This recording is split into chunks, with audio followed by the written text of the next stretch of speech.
The heavy iron latch of the cabin door clicked into place, a sound that felt final against the rising howl of the mountain winter. Outside, the sky had turned the color of a bruised plum, spilling snow in thick wet sheets that threatened to bury the valley before dawn. Thomas leaned his weight against the wood, listening for anything other than the storm, the rhythmic thud of a horse's gallop or the sharp crack of a rifle. But there was only the low, guttural growl of Bear, his German shepherd, who stood stiff-legged by the hearth. In the center of the room, illuminated by the flickering amber glow of the fireplace, stood a woman who looked entirely too fragile for the Wyoming territory. She wore a white prairie dress, the fabric thin and damp at the hem, and her dark hair was pulled back in a neat, practical braid that failed to hide the exhaustion etched into her features. She didn't look like a fugitive, yet the way she clutched her small satchel suggested she was carrying her entire world within it. Thomas watched her, his thumb tracing the worn leather of his gun belt, not out of malice, but out of a deep-seated habit of vigilance. He was a man who lived by the logic of the fence line and the seasons, and having a stranger in his home on Christmas Eve was a variable he hadn't accounted for. "You can sit by the fire," Thomas said, his voice gravelly from days of silence. "The dog won't bite so long as you don't make any sudden moves toward the door. He's a better judge of character than I am, and right now he's just curious." The woman, whose name he had learned was May, didn't move immediately. She scanned the room, her eyes lingering on the heavy beams of the ceiling and the sparse, functional furniture. She wasn't looking for comfort. She was looking for exits. Finally, she took a tentative step toward the warmth, her movements graceful despite the shivering that racked her frame.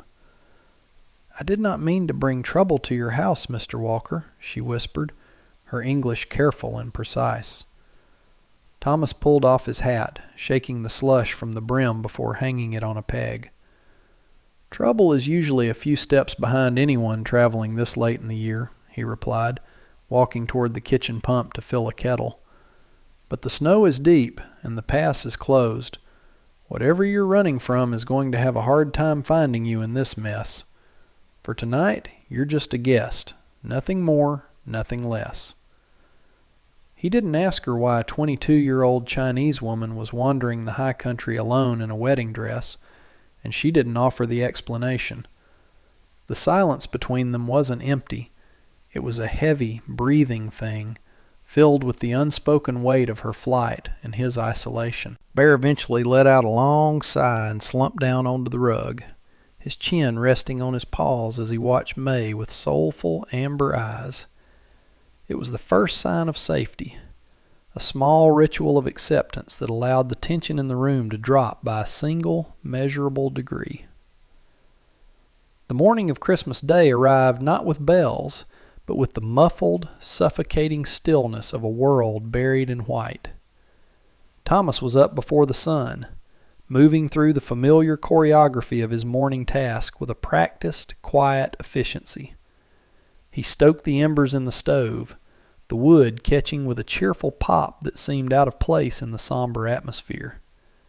He looked over at the small cot he had rigged up near the fire, finding it empty and neatly made.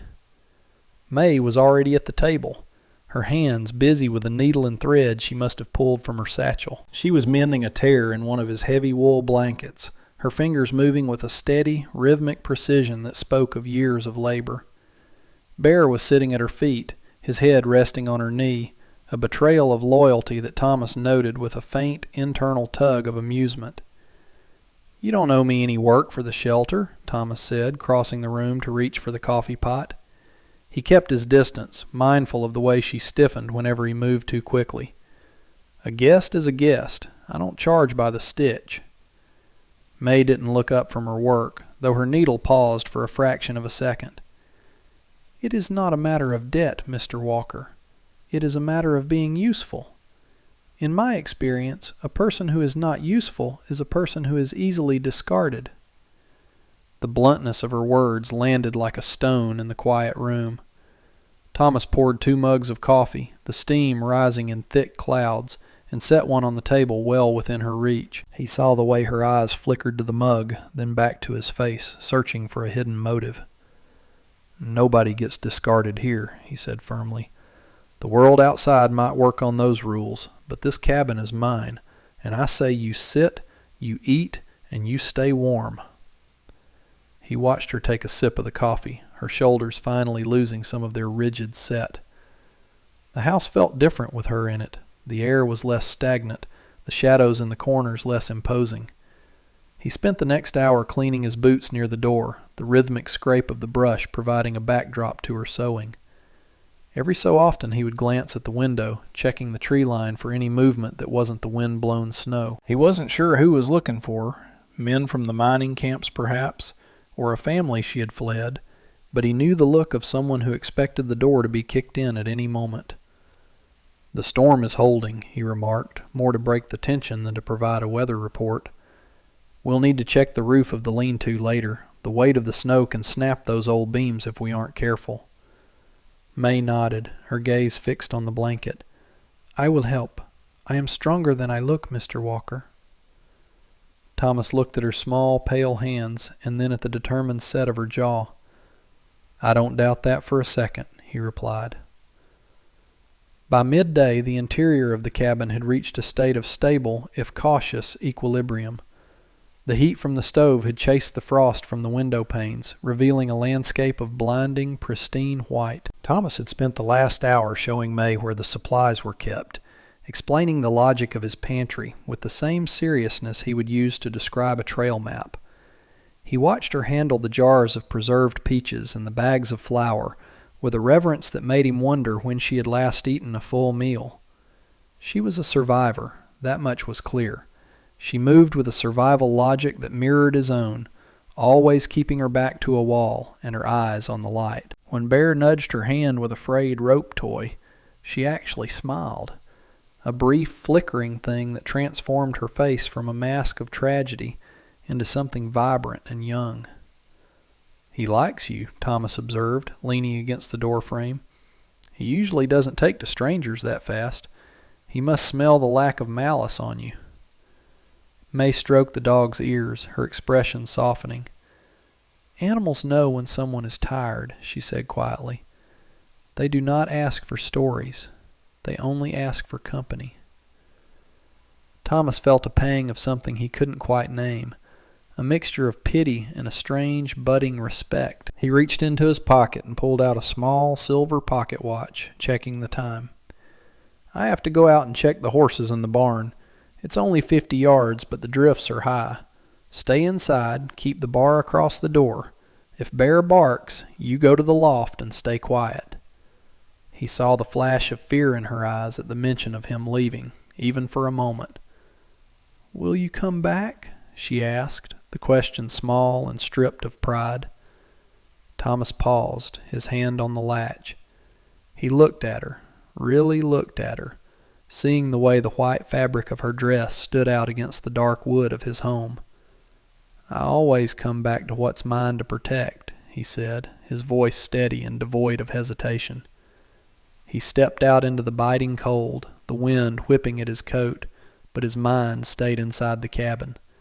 He worked quickly in the barn, pitching hay and breaking the ice in the water troughs, his movements fueled by a new kind of urgency. He found himself thinking about the empty chair at his table and how easily she had filled it.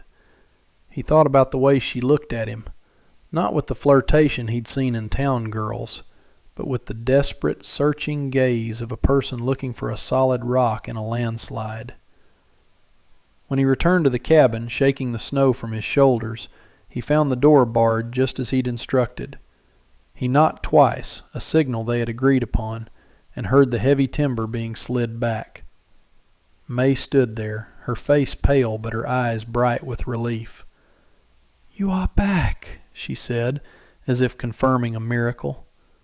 "I am," he replied, stepping inside and feeling the warmth of the hearth wrap around him like a physical weight. The evening brought a deeper, more intimate quiet as the sun dipped below the jagged horizon. They sat by the fire, the only light coming from the glowing logs and a single oil lamp on the table. Thomas was cleaning a tack from the barn. the smell of oil and leather filling the air, while May sat opposite him, her hands finally still. The childlike vulnerability she'd shown earlier had been replaced by a somber, reflective mood. She watched the flames for a long time before she spoke, her voice so low it was almost lost to the crackle of the fire. "In my village, they say that a woman is like water," she began, not looking at him. "She must take the shape of the vessel she is poured into. My father poured me into a marriage with a man who saw me only as a piece of property to be traded for a debt. He was a man with a cruel heart and many friends in the camps." Thomas stopped rubbing the leather, his eyes fixed on her. He didn't interrupt. He knew that a story like this only came out when the teller felt the walls were thick enough to hold it. "I ran because I did not want to be water," she continued, her gaze finally meeting his. "I wanted to be the stone. I wanted to be something that does not change just because someone else moves it." Thomas set the tack aside and leaned forward, his elbows on his knees. "You picked a hard place to be a stone, May. This country breaks things that don't know how to bend." She shook her head slowly. "I have been broken many times, Mr. Walker, but I am still here. And you are the first person who has looked at me and not asked what I can give them." Thomas felt a heavy pulse of emotion in his chest, a mixture of guilt for his own guarded nature and a sudden, fierce desire to ensure she never had to run again. "I'm not a saint," he said, his voice dropping an octave. "I've spent a lot of years making sure nobody could get close enough to ask me for anything. I liked the silence. I liked the isolation." He looked around the room, at the dog sleeping between them, at the mended blanket, at the woman in the white dress who had turned his fortress into a home in less than 24 hours. "But the silence is starting to feel a lot like loneliness," he admitted.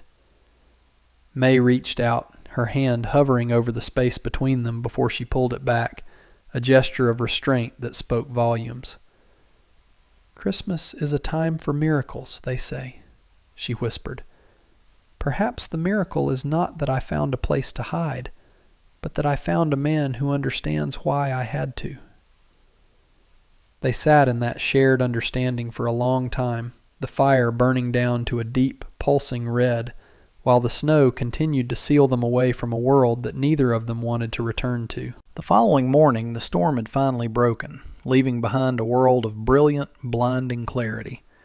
The air was sharp enough to sting the lungs, and the sky was a piercing, cloudless blue. Thomas stood by the window, watching the way the light glinted off the drifts, knowing that the thaw would eventually come, and with it, the possibility of discovery. He felt a weight in his gut that had nothing to do with the cold. He turned to find May standing behind him, her satchel packed and slung over her shoulder. She looked ready to face the mountain, though he knew she wouldn't last a mile in that dress. "The path will be clear enough for a horse soon," she said, her voice trembling slightly despite her best efforts at composure. "I should go before the men from the camp find the trail. I have caused you enough risk." Thomas didn't move from the window. He watched Bear sniffing at the door, the dog sensing the change in the house's energy. "Where would you go?" Thomas asked, his back still to her. "To the next town? To the coast?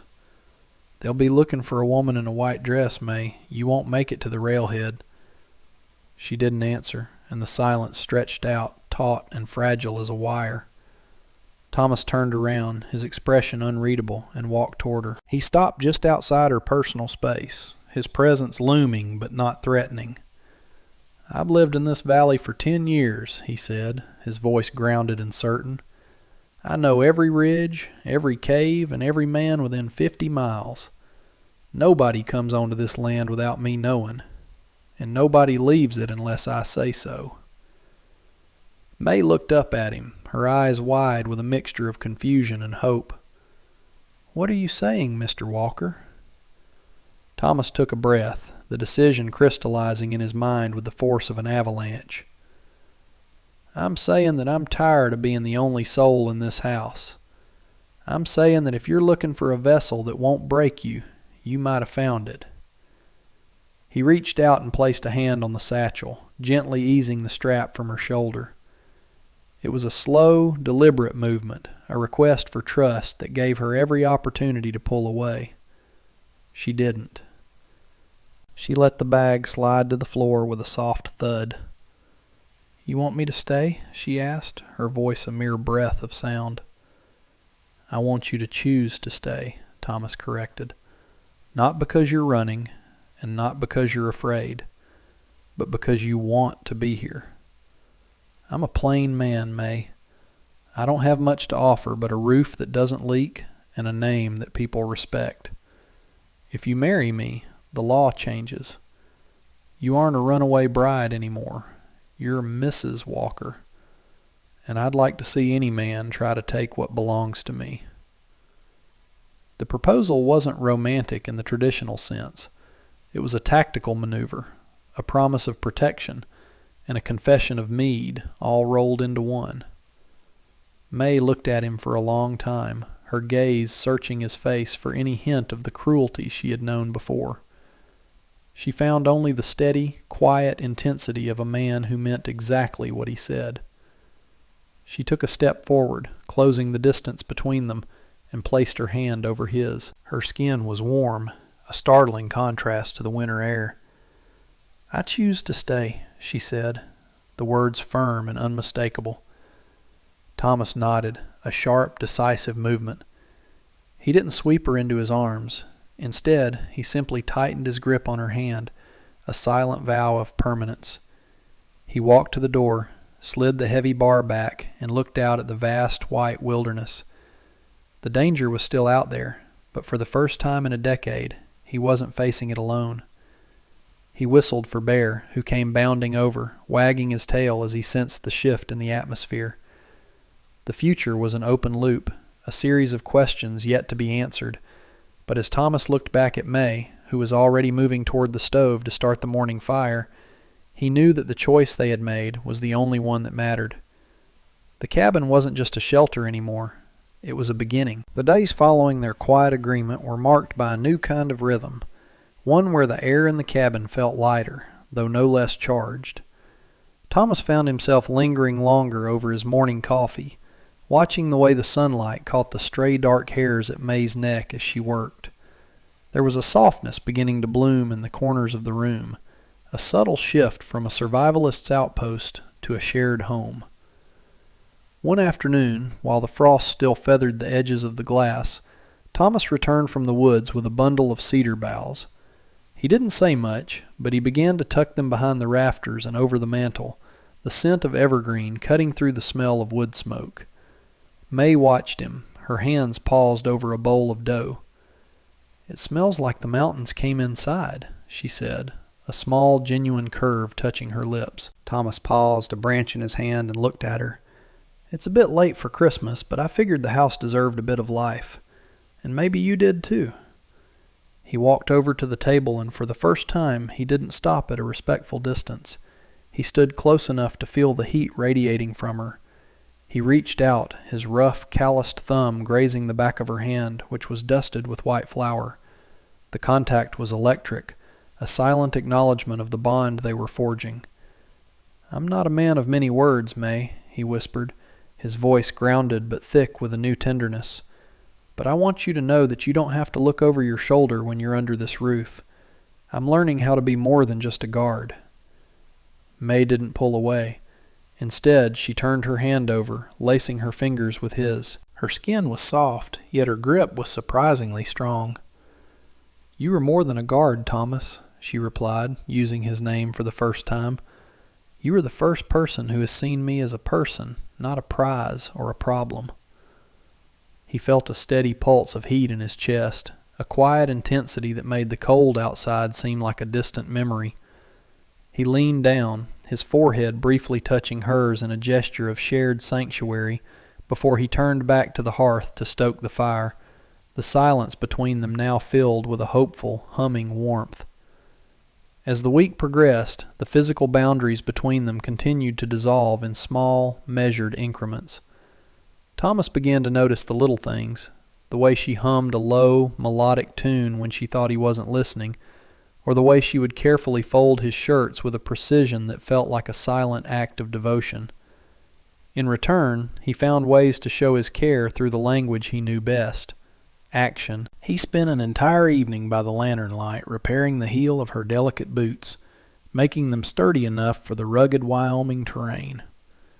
When he handed them back to her, their fingers brushed, and this time the contact lingered. "They'll hold now," he said, his voice a low rumble in the quiet room. "You won't stumble." May took the boots, but her eyes remained on his. "I have not stumbled since I arrived here," she said softly. The intimacy in the room was a palpable thing, a slow-burning fire that didn't need a conflagration to be felt. That night, as the wind rattled the shutters, Bear decided to move his sleeping spot from the hearth to the foot of the bed, a silent endorsement of their union. Thomas lay in the dark, listening to the steady breathing of the woman across the room, and felt a sense of peace that had eluded him for years. It wasn't just the absence of danger, it was the presence of belonging. The next morning he found May standing by the window, looking out at the thawing creek. He walked up behind her, and after a moment of hesitation, he placed his hands on her shoulders. He felt her lean back into him, a deliberate choice of trust that made his heart hammer against his ribs. "The ice is breaking," she remarked, her voice reflective. "The world is changing." Thomas tightened his hold slightly, his chin resting near her temple. "Let it change," he murmured. "We've got everything we need right here." He turned her around to face him, his hands sliding down to her waist. The white fabric of her dress felt like silk beneath his palms. He looked into her dark, searching eyes and saw a reflection of his own earned hope. He didn't kiss her yet, he simply held her, letting the silence and the safety of the cabin do the work that words never could. The arrival of the circuit rider was a quiet affair, a man on a mule who smelled of wet wool and old Bibles. But his presence turned their private promise into a public fact. They stood before the hearth, the very spot where May had first appeared like a ghost in the snow. Thomas wore his best leather vest, and May had cleaned her white dress until it shone like a new leaf. Bear stood as their witness, his tail thumping a slow, rhythmic beat against the floorboard. When Thomas slid a simple silver band onto her finger, a piece he had kept in a lockbox for a lifetime he thought would never happen, his hand was steady, but his eyes were bright with an uncharacteristic shine. "With this," he said, his voice clear and ringing in the small space, "I give you my name, my home, and my life. No one takes you from here. No one." May looked up at him, her face radiant in the firelight. "And I give you my heart, Thomas. Not because I have to, but because I have finally found where it belongs." The ceremony was short, devoid of the grandiosity of the world they had both fled, and all the more powerful for its simplicity. After the rider had left and the door was once again barred against the evening chill, the atmosphere in the cabin shifted into something deeply, irrevocably intimate. Thomas took her hands in his, pulling her toward the center of the room. The tension that had defined their first meeting was gone, replaced by a tender, protective heat. "Mrs. Walker," he said, the name tasting sweet on his tongue. May laughed, a sound like clear water over stones, and stepped into his embrace. This time, when he leaned down, there was no hesitation. The kiss was slow, a measured exploration of the trust they had built inch by inch. It tasted of wood smoke and honey and the promise of 1,000 quiet mornings.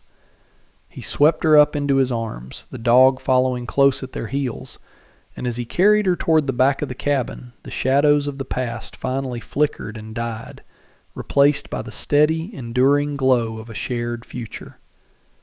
Spring began to whisper through the valley, the first shoots of green pushing through the receding snow, mirroring the growth within the cabin walls. Thomas and May moved together now with a synchronized grace, their lives woven together like the threads of the blankets she had mended. They spent their days preparing the garden, Thomas turning the heavy earth while May followed behind, dropping seeds into the dark, fertile soil. The work was hard, but it was theirs. One afternoon, as the sun began to set in a wash of gold and violet, Thomas stopped his work to watch her. She was kneeling in the dirt, her white dress stained at the knees, looking more beautiful to him than the day she had arrived. He walked over and offered her a hand, pulling her up and into his space. "You've got a bit of Wyoming on you," he teased, brushing a smudge of earth from her cheek. May leaned into his touch, her eyes closed. "It is a good weight to carry," she replied. They walked back to the cabin together, Bear trotting ahead of them, chasing the shadows of birds. Inside, the table was set for two, a simple meal of stew and bread that felt like a feast because it was shared. The domesticity of the scene was a quiet triumph over the chaos that had once defined them. As they ate, Thomas reached across the table to take her hand. "I was thinking about the barn," he said, his voice soft. "I think it's time we added another room to the house, for the future." He saw the way her eyes lit up, the unspoken dream of a family finally taking root in her expression. "A room with a big window," she suggested, her voice filled with a quiet, earned joy, "so we can see the mountains every morning." Thomas nodded, his thumb tracing the silver ring on her finger. "Anything you want, May. This place is yours as much as it is mine." The commitment wasn't just in the words, but in the way he looked at her, as if she were the most precious thing the earth had ever yielded. The final night of the season brought a gentle rain, the sound of it pattering against the roof like 1,000 soft heartbeats. Thomas and May sat on the porch, wrapped in a single heavy quilt, watching the lightning flicker over the distant peaks. The danger that had followed her was a ghost now, faded and powerless against the life they had built. Thomas felt the steady rise and fall of her breath against his side, a rhythm that had become the soundtrack to his life. He looked down at her, seeing the peace etched into her features, and felt a profound sense of gratitude. "You saved me, you know," he whispered into the dark. May looked up, her eyes reflecting the dim light of the lantern hanging from the beam. "We saved each other, Thomas. You gave me a place to be a stone, and I gave you a reason to stop being one." He smiled, pulling her closer, the warmth of their bodies creating a private world in the midst of the vast, wild territory. They sat there for a long time, watching the rain wash away the last of the winter's grip, knowing that whatever the next season brought, they would face it together. The rituals of the cabin, the locking of the door, the stoking of the fire, the quiet conversations by the hearth, had become the foundation of a new history. As the last embers of the lamp flickered out, Thomas led her back inside, the click of the latch sounding not like a barrier, but like a seal of permanence. They had chosen this life, inch by inch, and in the quiet intensity of their shared commitment, they had found a freedom that no storm could ever take away. The German shepherd settled onto his rug with a final contented sigh, and the house fell into a deep, restful silence, the silence of a home that was finally, truly whole.